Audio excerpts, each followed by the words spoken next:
section that he mentioned reluctance to be here, or we're here and almost always not here. The poetry of David Whyte in that poem, Cleave, really kind of sums up, I think, the paradox of being born, and being born naturally brings suffering. And the effort and awareness that we have to having had something that we were reluctant to leave, which we don't even know we were reluctant to leave. I mean, it's just in our being. And somehow this brings me to a conversation that I saw Pema Chodron had quite some time ago in her book called The Places That Scare You. And it's a guide to fearlessness in difficult times. I'm not sure when it was written, but it's a fairly older book of hers. In it, she talks about various emotions, but particularly anger is one that she is giving some straightforward sort of advice about. But the most straightforward advice on awakening a mind to freedom is to practice not causing harm to anyone, ourselves or others. And every day, if we can do what we can to be kind and helpful, and if we take some of these instructions to heart and begin to use it, we'll probably find that it's not so easy. And before we know what, somebody has provoked us, either directly or indirectly, we've caused harm. When our intention is sincere, but the going gets rough, most of us could use a little help.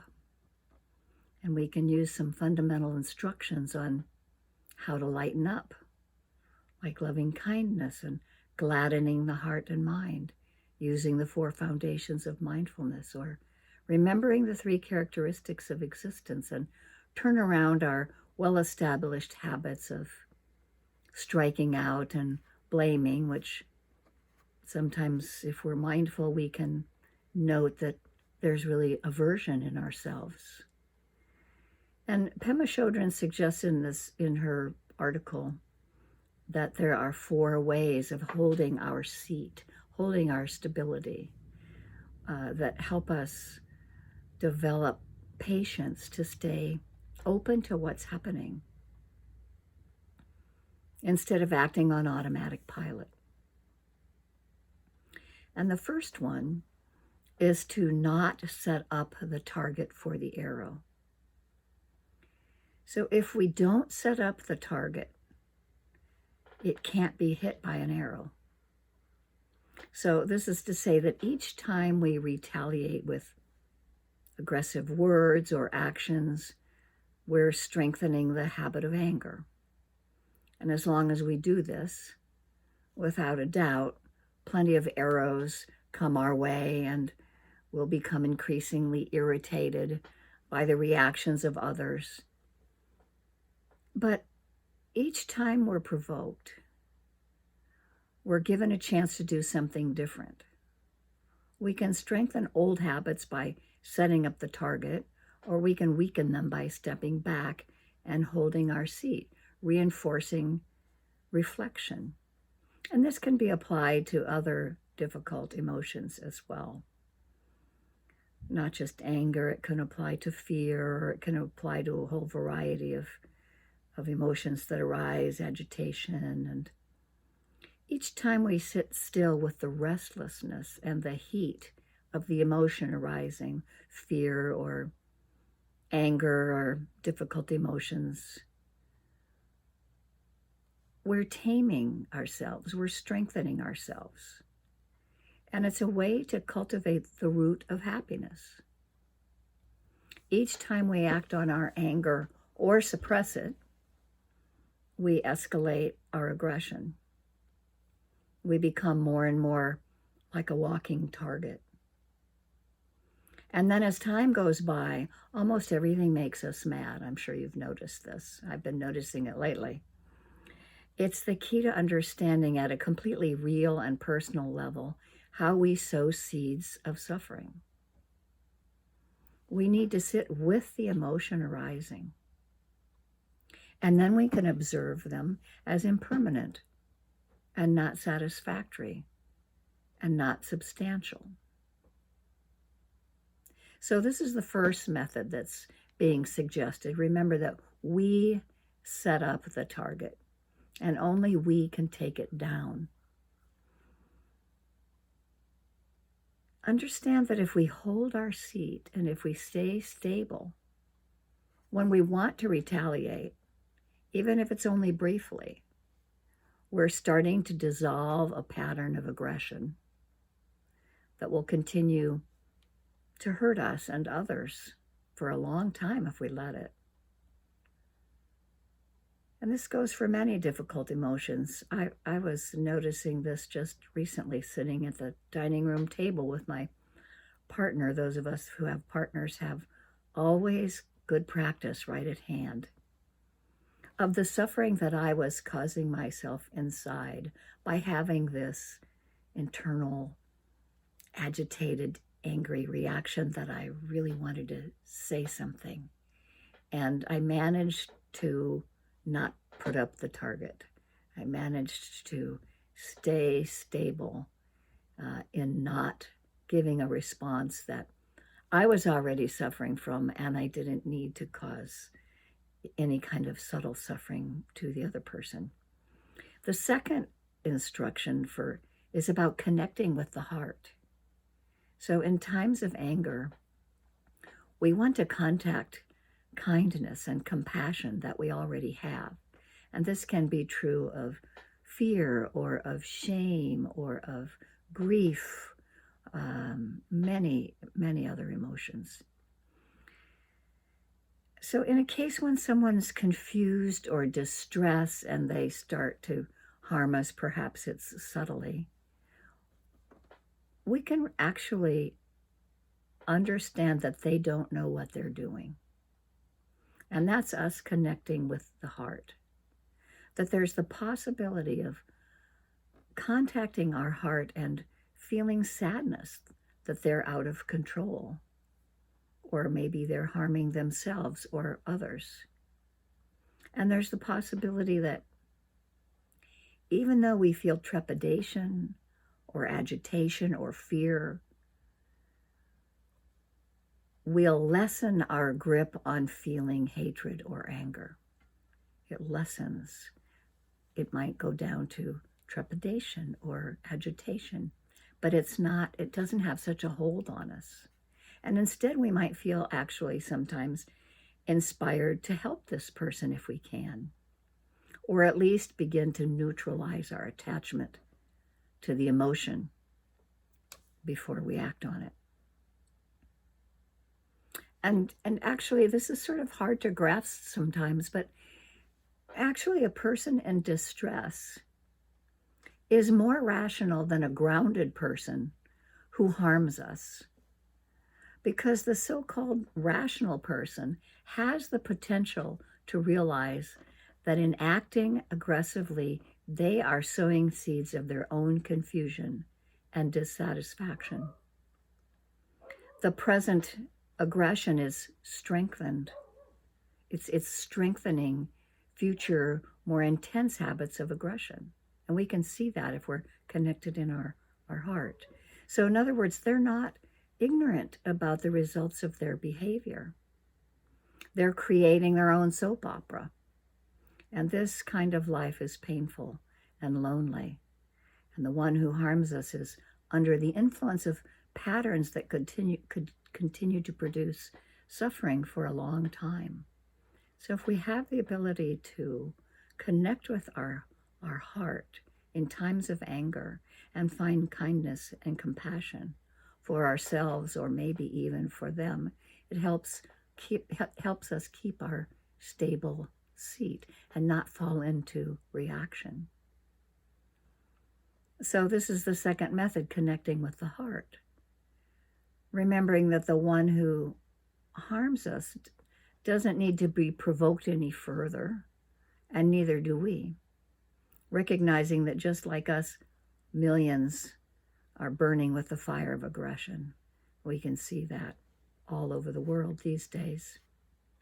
We can sit with the intensity of the anger and let the energy humble us and make us more compassionate. The third instruction is seeing the difficulties. If there isn't a teacher around to give us direct personal guidance on how to stop causing harm, never fear, because life itself provides us opportunities for learning how to hold our seat, how to remain stable without the inconsiderate neighbor. Where will we find the chance to practice patience? How do we get a chance to know the energy of anger so intimately and allow it to lose its destructive power if we don't see the other person or the situation as a teaching that is really always with us? We're seeing the obstacle as a teacher.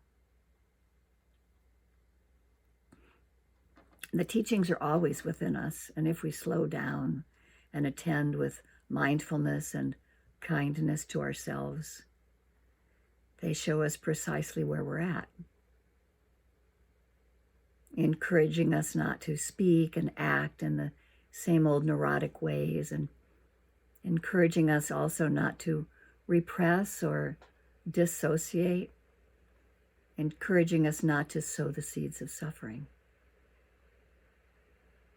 So with this person who's scaring us or insulting us, do we retaliate as we have hundreds of thousands of times before? Or do we start to get smart and finally be still, reflecting and holding our seat? Right at the point when we're about to say something, or if it gets extreme, blow our top, or maybe we just withdraw into oblivion, just completely withdraw.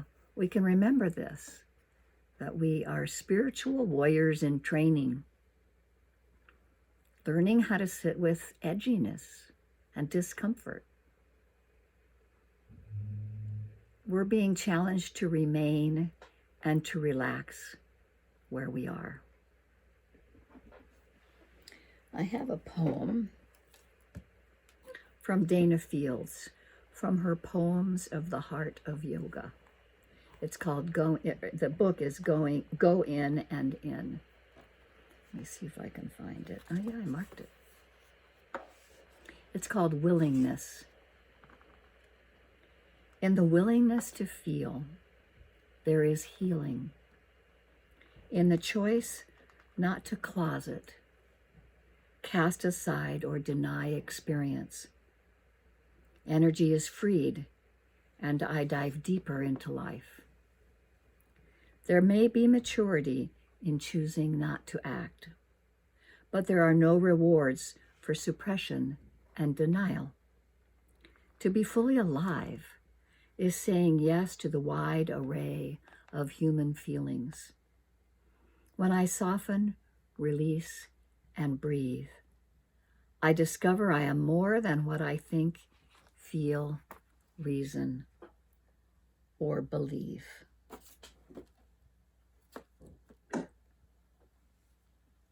Can I request you read that poem again?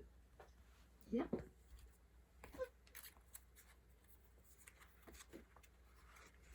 Willingness. In the willingness to feel, there is healing. In the choice not to closet, cast aside, or deny experience, energy is freed, and I dive deeper into life. There may be maturity in choosing not to act, but there are no rewards for suppression and denial. To be fully alive is saying yes to the wide array of human feelings. When I soften, release, and breathe, I discover I am more than what I think, feel, reason, or believe. So we're softening and releasing and breathing right into the present moment of being stable, even when difficult things are happening. And so this is where the fourth instruction comes in. It's helpful to think about the person who is angry or agitating us, or the situation, the anger itself, and the object of that anger as sometimes being like a dream, a way to understand it as impersonal. We can regard our life when this is happening as a movie, and we're temporarily the leading player. And rather than making it so important, we can reflect on the lack of essence, the emptiness, the lack of anything substantial to hold on to of our current situation. We can slow down and ask ourselves, who is this monolithic me, in this movie that's been so offended? And who is this other person who can trigger me like this? What is this praise and blame that hooks me like a fish, that catches me like a mouse in a trap? How is it that these circumstances have the power to propel me, like a ping pong ball, from hope to fear, from happiness to misery? This big deal struggle, this big deal self, and this big deal other could all be lightened up considerably. Let's contemplate these outer circumstances, as well as these emotions, as well as this huge sense of me as passing and unsubstantial, like a memory, like a movie, like a dream. When we wake up from sleep, we know that the enemies that in our dreams are an illusion. And that realization cuts through panic and shame and fear. When we find ourselves captured by ill will or aggression or some kind of forcefulness that we might be feeling, we can remember this. There's no basis for striking out or for repressing. There's no basis for hatred or shame. We can at least begin to question our assumptions. Could it be that whether we are awake or asleep, we're simply moving from one dreamlike state to another?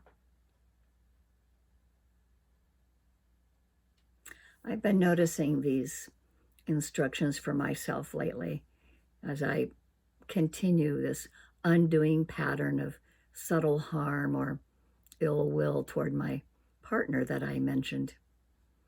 Sitting at the dining room table last night, I stepped back a little and listened without reacting. And I could have said something that was unkind, and it would have caused subtle ill will, just to prove the point that I thought I was right about, or, to try to be the center of attention instead of really acknowledging what he was talking to me about. And by connecting with my heart and letting the difficult feeling itself be my teacher, I was able to employ patience. And I was able to actually sort of see it like a dream, unsubstantial, and not graspable. And I saved both of us some ill feelings that could have easily gone unrecognized. But those of us in the practice are, we notice subtleties. And these 4 methods that are for turning agitation and anger around and for learning a little patience, they came to us as guidance from Kandampa masters of the 11th century in Tibet. This was 600 years after the Buddha's lifetime. And these instructions have provided encouragement for fledgling meditators in the past, and they're just as useful in the present. And these and many other Buddhist teachers have suggested that we not procrastinate. They urge us to use these instructions immediately, on this very day, in this very situation. Not to say to ourselves, I'll try it in the future or when I have a bit more time.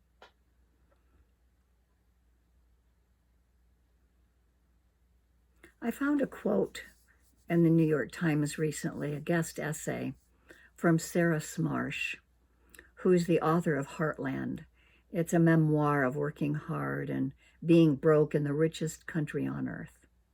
She was born a 5th generation Kansas wheat farmer on her paternal side and the child of generations of teen mothers on the maternal side. And there's complex and brilliant people in her story that defy stereotypes amid a culture that embraces the term white trash, suggesting that some lives are of lesser value and even disposable. It's partly a memoir and partly social analysis, part cultural commentary. It's an uncompromising look at class and identity and the perils of economic hardship in a wealthy nation. And she says this: anger is a contagious energy that jumps quickly from one person to the next. It will seize your mind and body as its host. If allowed to explode, it will hurt others. If allowed to implode, it will hurt you. I had to learn early how to transmute it for the sake of my own survival. I found that it can be a source of powerful alchemy. If we are up to the task, it could help us create something good together. The alchemy begins with awareness.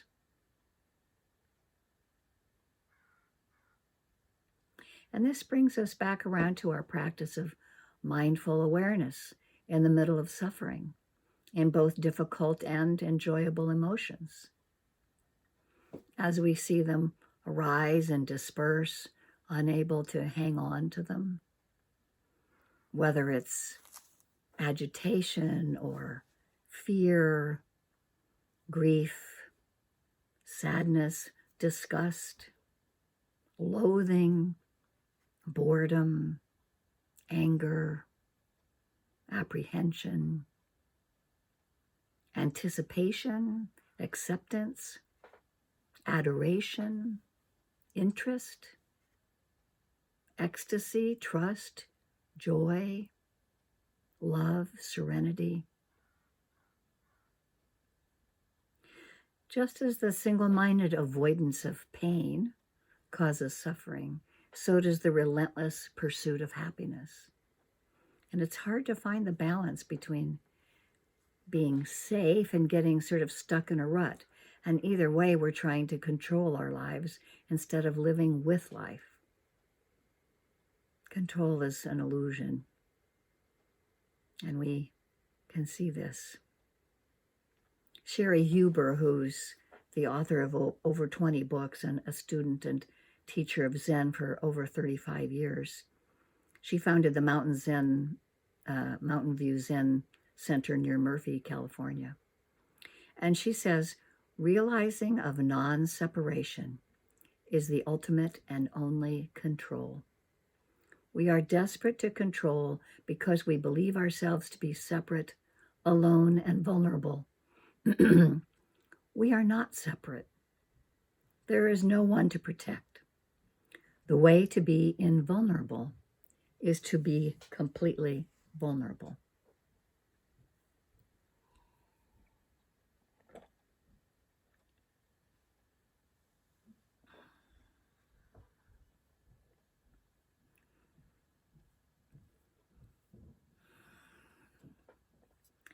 So I was going to go along a little more about something, but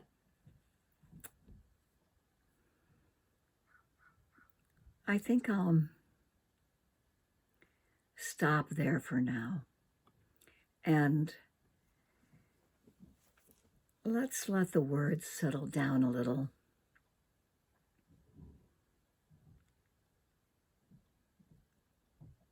And I'm going to have us just bring to mind some various emotions. And focus on one or two that you notice that you've been aware of. Maybe even while listening to my conversation or in recent past events.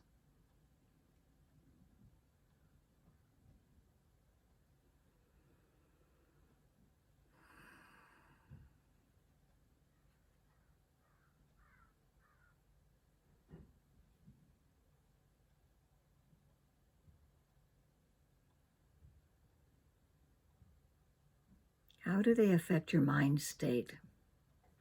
And how have you worked with them? And if you're not sure, see if you can imagine ways that you can practice with them. Seeing how they affect your equanimity, your ability to be present. There's no judgment around this. It's just the fact of human existence.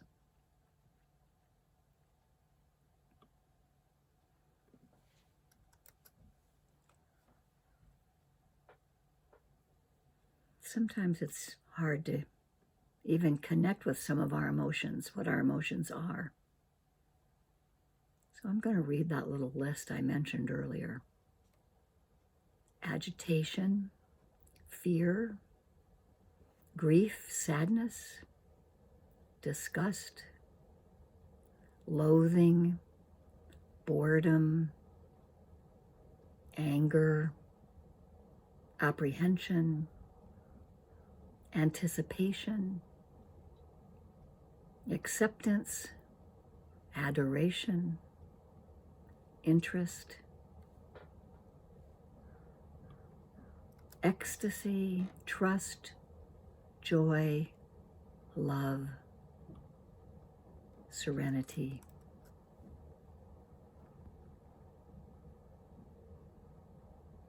What one or two of those emotions might have popped out that you've been aware of?